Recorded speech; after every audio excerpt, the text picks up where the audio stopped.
Hello darlings, I am delighted to share the finished product with you from your Bates Caprilli saddle glow up.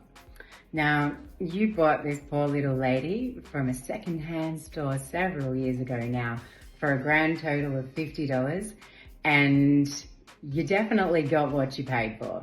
The poor girl was so abused and neglected. She was dry, she was thirsty, her leather was warped and cracked.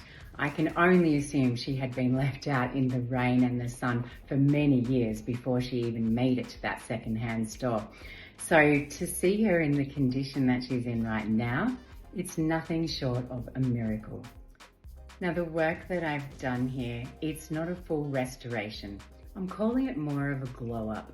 This isn't a saddle that I would like to see go back out into a paddock and onto a horse's back.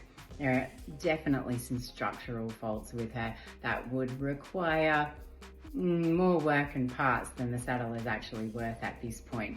But what she is going to make is an amazing piece for your space, and I think you're going to love what I've done. You're going to get a behind the scenes look at the makeover process, but before that, I want to show you a few of my favorite products that went into the first and foremost is Fiebing's saddle soap. I absolutely love this stuff. It's a perfect mix of mink oil and neat's foot oil, and it's exactly what this saddle needed to give it a good clean, but also to replenish a lot of the, just moisture and suppleness that had been lost over all of those years of neglect. I washed her, I think 2 or 3 times.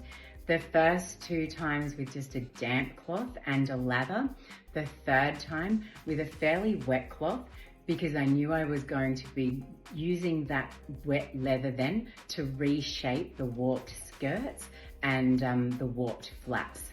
So that's why that level of moisture was required. I wouldn't normally recommend that to people who are working with leather. Once she was nice and clean, it was time to prep this saddle for dyeing.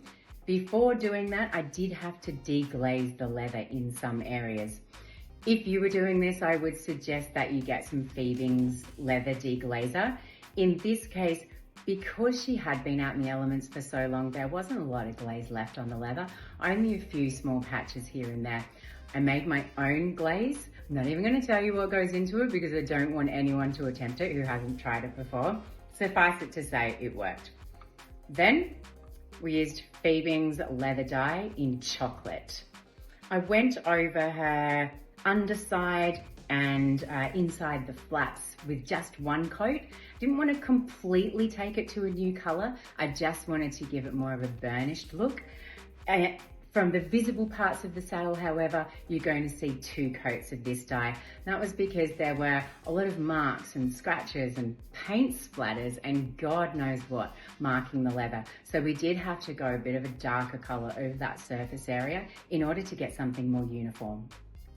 After giving her some time to let that leather dye completely soak in, I polished out the excess and then started to go in with my favorite product in the whole world, not just the leather world, and that is GY leather dressing. This is a beautiful Australian made product.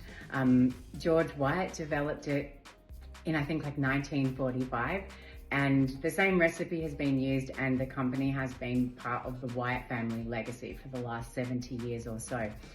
This was always in my tack room as a kid. We weren't allowed to use any other kind of leather dressing. I feel like it's kind of fallen out of fashion now. It's really hard to get a hold of. You can get it direct from GY, but I love to get it from Mac Lace Leather, just because they've got such great customer service and they get things to me really quickly.